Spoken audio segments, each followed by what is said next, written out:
Welcome to Joy property guide. Gaur group ने recently Amrapali का 10,964 unit को डिलीवरी करने का कॉन्ट्रैक्ट लिया हुआ है एनबीसीसी से।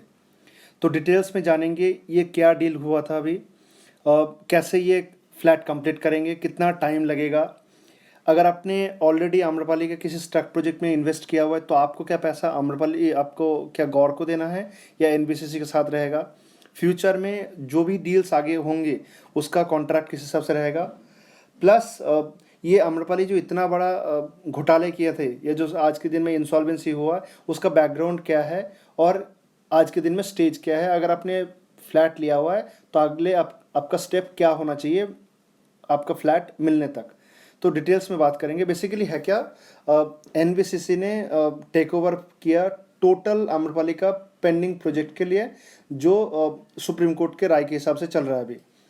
अब टोटल आम्रपाली ने 48,000 के करीब फ्लैट लॉन्च किया था नोएडा, ग्रेटर नोएडा, गाजियाबाद, फरीदाबाद के अंदर। सॉरी, फरीदाबाद नहीं, ग्रेटर नोएडा के अंदर। इनमें से 35,000 के करीब अपार्टमेंट जो पेंडिंग पड़ा हुआ है, उनमें से 10,964 यूनिट आम्रपाली से गौर ग्रुप ने इसको 3 साल के अंदर कंप्लीट करने के लिए कॉन्ट्रैक्ट लिया हुआ है। अब फिलहाल 2,124 करोड़ के करीब इन्वेस्ट करेंगे गौर। मनोज गौर जी का कहना ये है, जैसे इंडिया अपना इंफ्रास्ट्रक्चर बेस्ड इकोनॉमी की तरफ चल रहा है और वो भी अपना जो कंपनी का पोर्टफोलियो वो भी थोड़ा डाइवर्स करेंगे। आज के दिन में गौर के अंदर अंडर कंस्ट्रक्शन प्रॉपर्टी बहुत ही कम है। ऑलमोस्ट 7 साल के अंदर 55 मिलियन स्क्वायर फीट के करीब गौर डिलीवर कर चुका है। इनका सबसे बड़ा एग्जांपल है नोएडा एक्सटेंशन पे ऑलमोस्ट 200 एकड़ का जो टाउनशिप है, गौर सिटी 1, गौर सिटी 2, या जो भी आपका नोएडा के अंदर प्रोजेक्ट या उसके जो 200 एकड़ का टाउनशिप, 250 एकड़ का टाउनशिप जो यमुना एक्सप्रेस है, वही सब अंडर कंस्ट्रक्शन है। बाकी most of the projects are in delivery stage और अगले 6-8 महीने के अंदर पोजीशन दे देगा।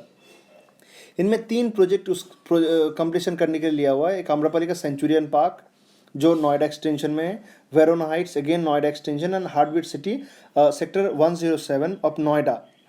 तो इसका लोकेशंस मैं आपको दिखवा देते हैं एक बार।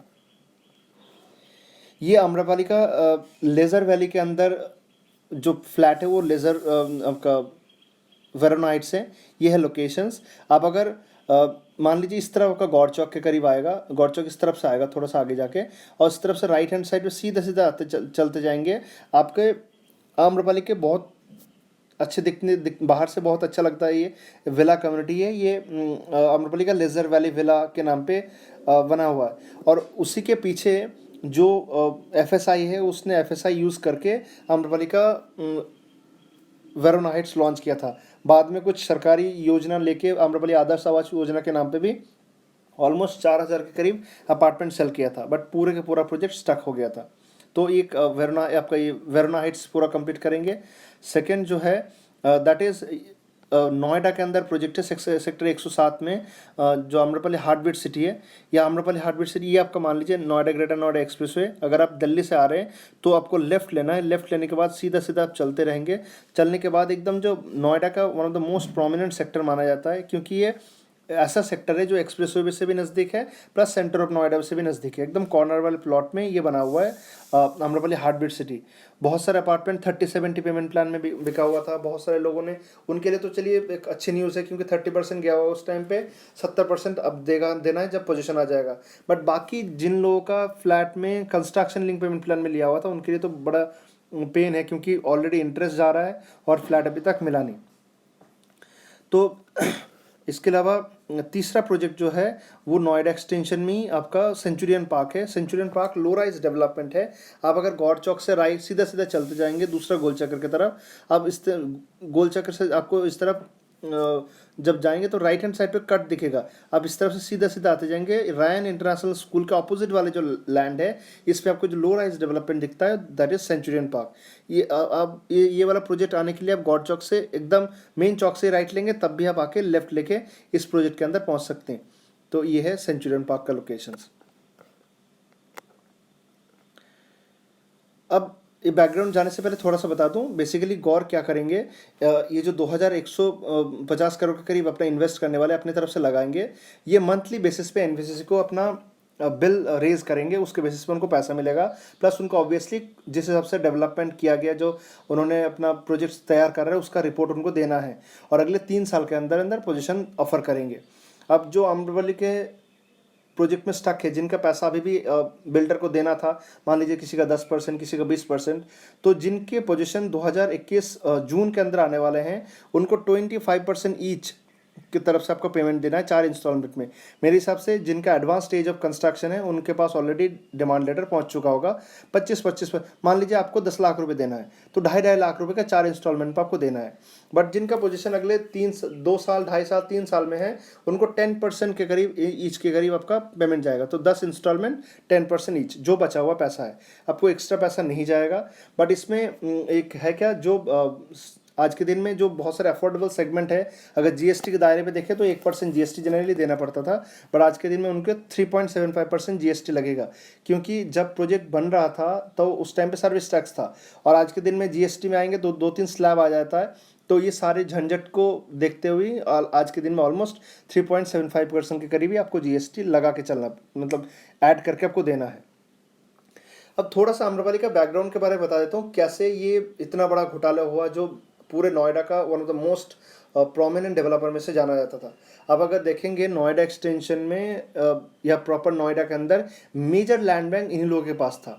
आज जैसे बहुत सारे डेवलपर आपको दिखता है, जिसमें ऑलमोस्ट नोएडा एक्सटेंशन में 89 डेवलपर्स आज के दिन में प्रेजेंट है, उनका बहुत सारे लोगों ने आम्रपाली से लैंड परचेज किया था।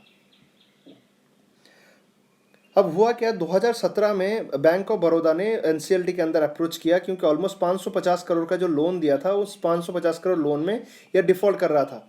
डिफ़ॉल्ट मतलब आप मान लीजिए कोई बिल्डर है, आपने बैंक से लोन लिया और वो 3 महीने तक कंटिन्यूस आपको किस्त देना है, उसमें अगर आप डिफ़ॉल्ट करते हैं तो आपके पास राइट्स हैं इंसॉल्वेंसी बोर्ड के अंदर जाके, एनसीएलटी के अंदर जाके अप्रोच करने का, और आपके पैसे वापस लेने के लिए जो भी प्रोसीजर आपको मतलब उस पर्टिकुलर डिवीज़न को लेना है, वो डेफिनेटली लेंगे। इसी के तहत वो केस लिया गया। अब जब ये पहला केस आया तो सोचा चलिए एक थोड़ा फाइनेंशियल बैकग्राउंड ख़राब है, शायद इसीलिए कर नहीं पाए। उनके जो मालिक हैं अनिल शर्मा जी और जो शिवप्रिया जी या अजय शर्मा जी, ये ऐसे लग रहा था जैसे ठीक है मार्केट डाउन है, प्रॉपर्टी बेच नहीं पाए इसीलिए। बट बाद में जो घोटाला सामने आया वो लोगों को चौंका दिया। उसमें हुआ क्या था, कैसे ये इतना बड़ा घोटाला हुआ था। सबसे पहले इन्होंने ये जो पैसा है, जितना अलग अलग जगह से अपना कलेक्ट किया, ये कलेक्ट करने के बाद इसको डाइवर्सी किया। सबसे बड़ा एग्जांपल है उसका, जो JP Morgan new year based जो कंपनी है, उन घोटाले में से उन्होंने वो भी अपना बड़ा हिस्सेदारी निभाया। ऑलमोस्ट इस कंपनी में शेयर में 85 करोड़ के करीब इन्वेस्ट किया।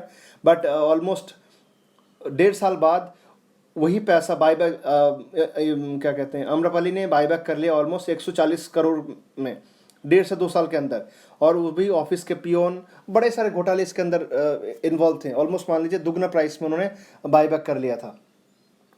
साथ साथ ये जो बड़े प्रीमियम सेगमेंट का जो फ्लैट है, ये 1 रुपये, 5 रुपये, 50 रुपये ऐसे करके बेचा गया था। और इसकी संख्या भी काफ़ी ज़्यादा है। अभी भी इनका जांच चल रहा है, जब तक पूरा जांच कंप्लीट होकर बाहर आएगा तब तक सारी चीज़ डिटेल्स में पता चलेगा। But anyway things are in place. अब इसके बाद एडवोकेट आर वेंकट रमन जी जो हैं, उनको ऑथोराइज किया गया था, इनको आईपीआर डिक्लेयर किया गया और इनके पास ऑथोरिटी दिया गया सेल करने का, लीज आउट करने का और पैसा इकट्ठा करने का इस प्रोजेक्ट को कंप्लीट करने के लिए। तो गवर्नमेंट का जो रिसेंटली ऑलमोस्ट 1.5 साल पहले जो गवर्नमेंट का इनिशिएटिव एक फंड बनाया गया था, स्वामिया जिसको कहते हैं, उसके तहत आम्रपाली को 625 करोड़ रुपए मिला हुआ है, ऑलमोस्ट 12% रेट ऑफ इंटरेस्ट में। ये बहुत ज़्यादा इंटरेस्ट है, बट ऑब्वियसली बैंक भी अपना चीज़ देखता है, क्योंकि इतना पैसा लग रहा है और बड़े रिस्क भी है, क्योंकि बहुत सारे प्रोजेक्ट स्टक है। जितने कस्टमर को पैसा देना था वो कस्टमर ऑलरेडी पैसा दे चुका है, मेजर पोर्शन दे चुका है। आज के दिन में जो भी प्रोजेक्ट्स में एंटर करेगा उनको ही पैसा लगाना पड़ेगा। तो ये पैसा आएगा कहाँ से? एक तो बैंक अपना हेल्प कर रहा है इस टाइम पे। साथ साथ जो आम्रपाली के जितने भी ओनर्स हैं, जैसे अनिल शर्मा जी, सुप्रिया जी, अजय शर्मा जी, या जो भी उनका स्टेक होल्डर्स है, उनकी मेजर प्रॉपर्टी सीज किया गया, उनसे वो बेच के भी पैसा निकाले जाएंगे। साथ साथ अनयूज्ड लैंड बहुत सारे हैं, जैसे मैं आपको वेरोना हाइट्स की बात करूं, वेरोना हाइट्स के पास कुछ लैंड मिलेगा, सेंचुरियन पार्क के पास कुछ लैंड मिलेगा, ऐसे इसके बाद जोधपुर में उनका कुछ लैंड पड़ा हुआ है। तो ऐसे करके बहुत सारे लैंड है जो बेचा जाएगा। प्लस रिमेनिंग कस्टमर यूनिट मतलब पेंडिंग अमाउंट, मान लीजिए किसी का 10% देना है, 20% देना है, या जैसे आपको मैंने वेरोना आपको हार्टबीट सिटी में 30-70 पेमेंट प्लान में जिन लोगों का पैसा गया हुआ है, तो 70% तो वो अच्छा खासा अमाउंट आएगा। प्लस ऑलमोस्ट 5,000 के करीब यूनिट अभी भी अनसोल्ड है जो बेच सकते हैं।